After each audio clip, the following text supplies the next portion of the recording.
Hey Hills Baptist Church, my name's Nick and I'm excited to bring today's Going Deeper with you. We're going to be talking about creation as God's temple. When the original readers of Genesis 1 and Genesis 2 would have read that narrative, the story of creation and the story of the Garden of Eden, they were in a situation where they would notice things different to us. As you read the story of light, and waters being separated, and then the land, and then the light being filled, the waters being filled, the land being filled. The readers would have recognized there's imagery of a cosmic temple happening here. And then of course, the Sabbath happening on the end of a day set aside for God. There's bells ringing. It gets even more explicit in Genesis chapter 2, where the Garden of Eden is established, where God sets out a garden, a specific sanctuary for his presence. And then outside of that is the outer courts. The imagery is really stark, presenting all of creation as God's temple. And the purpose is that he would dwell with his people.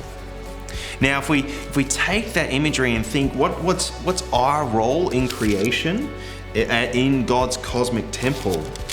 After creating mankind in his image as image bearers of God, representatives of God, he blesses us and says, "Be fruitful and increase in number, fill the earth and subdue it, rule over the fish in the sea and the birds in the sky and over every living creature that moves on the ground." And so the purpose, the role that God has given us, his people, is to increase in number, to be fruitful, but also to rule, to curate creation. And the role we're given is we're to curate God's creation, preparing it for his presence.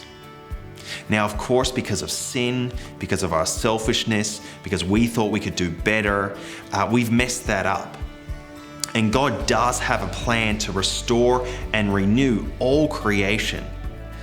But that's something that he invites us to be part of.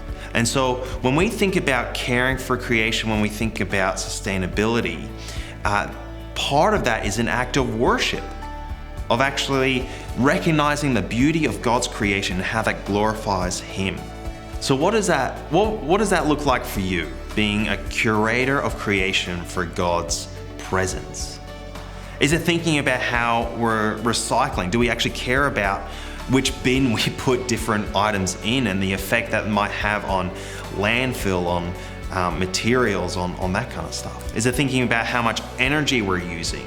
And are we willing to make personal sacrifices to have a better carbon imprint on the world?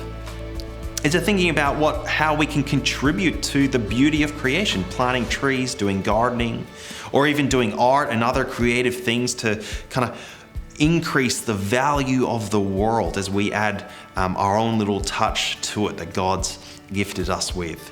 Thanks so much for joining us. Know that we're praying for you, we love you, and we can't wait to see you soon.